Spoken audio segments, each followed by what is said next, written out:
So I just happened to find these old ammo crates at a store locally here one day randomly, and they were really cheap. So I bought 3 of them and I've been doing some different projects. But this time it's time to make something for me. Before I could do anything though, I had to clean these boxes up because they were filthy. I used trisodium phosphate, which did a great job cleaning them up, and it also neutralizes any lead that might have seeped out from the ammunition into the boxes by turning it into lead phosphate, which is not harmful to you. However, TSP is really bad for natural water sources because it also kills algae, so just be mindful of that if you ever use it. Once they were dry, I started removing the hardware, which was not easy because these are put together with safety screws. So I found another use for my brand new Dremel and cut the slots a little bit deeper so that I could get a flathead screwdriver in there.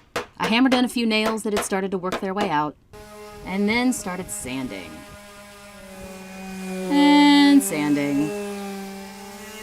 And some more sanding. And as usual, a lot of effort went into the prep work, but then I was finally ready to get started.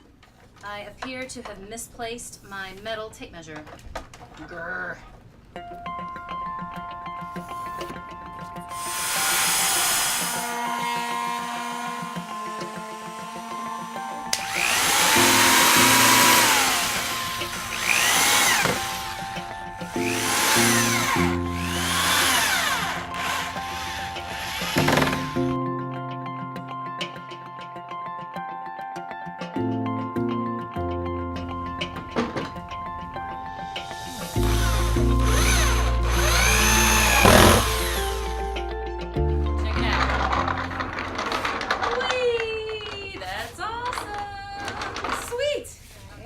Bugging me right now is this thing is not super stable, so I think I'm going to move the casters out to the outer corners of that wood and see if that helps.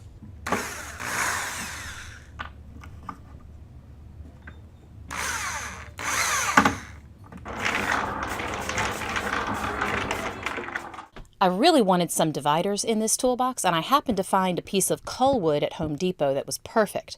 A lot of home improvement stores or lumber yards will have a section for cull wood, C-U-L-L, and that's pieces of wood that are damaged or irregular so that they can't sell for full price.